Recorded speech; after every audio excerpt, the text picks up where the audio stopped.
ભાવનગર જિલ્લો ભાઈ, સંતોની ભૂમિ ભાઈ. તુલસી શું નામ છે મારું? તુલસી ભાવનગરની બાજુમાં ભંડારીયા ગામમાં. હે જેપી, આપણા આશ્રમનું નામ શું કહ્યું?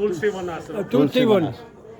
ભાઈ સૌથી પહેલા તો એ ભાઈ ને 2 મિનિટ સાંભળો. આ મહિલાઓ છે. કાર્યક્રમ બધા આ બાજુ આવી જાવ, બધા વાતો કરી હોય તો મારી પાસે આવો અહીંયા. ભગવાન, તમે જો પ્રસાદી લીધી હોય આની તુલસી મહાજનની, તો 1 મિનિટ તમે જે લાડુ લીધો છે ને એના પ્રસાદી રૂપે કંઈક આ જે મહાત્મા છે, જે અહીંયા આવું બધું સુંદર મજાનું કામ કરી રહ્યા છે, એને માટે આપણે થોડીક કંઈક જાણીએ, એમના આશીર્વચનો મળીએ. ભાઈ પંચનું ખાધેલું હોય ને એ બહુ વિચાર કરવો પડે છે. એને માટે આપણે જે કેટલું બધું દાન કરવું પડે. અમે તો, હું તો દ્વારકાનો બ્રાહ્મણ છું, મને કે એમાં હું 2 રૂપિયા ના આપો તો કાંઈ નહીં હાલશે, તમે બ્રાહ્મણ છો ને.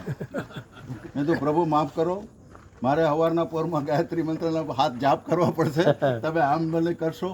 એટલે સૌથી પહેલે તો આપણે બધા ખાસ અહીંયા મહાદેવનું મંદિર છે, એટલે હું તો એમ માનું કે સિદ્ધેશ્વર મહાદેવ કહી શકાય કે ધર્મેશ્વર મહાદેવ. આ મહાદેવનું સાહેબ બિલેશ્વર. બોલ બિલેશ્વર મહાદેવ કી જય. સુરસંગડા હનુમાનજી મહારાજની જય હો, જય હો. વાહ વાહ વાહ, બહુ સુંદર. એટલે ખાસ તો મહારાજ અમે બધા તમને નમસ્કાર કરીએ છીએ. જામનગરની સિનિયર સિટીઝન કાઉન્સિલ અને 40+ કાઉન્સિલ, એમ કહી શકું 40+ ના અમારા દિગુભા અને જયપાલસિંહ, આ 2 અમને આજે આ જગ્યાએ અમને લઈ આવ્યા. અમને તો કોઈ દી ખબર જ નહોતી કે કઈ જગ્યાએ જાય છે. બસની અંદર ઉરેશભાઈ મારા આમ જોવે ને હું બેનુભાઈ આમ જોઉં, ભાઈ આ બાપુ જાય છે ક્યાં? પાછા અમે પૂછીએ, પાછા અમે દેવેન્દ્રસિંહને પૂછીએ, એ કે તમે જોયા કરો ને. જોયા કરો. પણ ખરેખર બહુ આનંદ થયો. તમારી પ્રસાદી અમને ખૂબ અમે એના બદલ અમારા બધાના તમને ખાસ નમસ્કાર છે. તમે આ જે કામ કરી રહ્યા છો સનાતન ધર્મની અને જે એક આ ધાર્મિકતાની ઉજાગર તમે કરી રહ્યા છો, લોકોની અંદર હૃદયનો રામ તમે જગાડી રહ્યા છો. તમારા હૃદયની અંદર એક પ્રકારનો ભાવ છે કે આ ભક્તિ છે, આ શક્તિ છે, આ પ્રભુ છે, આ ઈશ્વર છે, આને જો તમે નમસ્કાર કરશો ને તો જ તમારો ઉદ્ધાર થશે. અને એ જ ભાવનાથી આજે તમે અમને જે પ્રસાદી આપી છે એ બદલ પણ અમે ખૂબ ખૂબ આભાર માનીએ છીએ.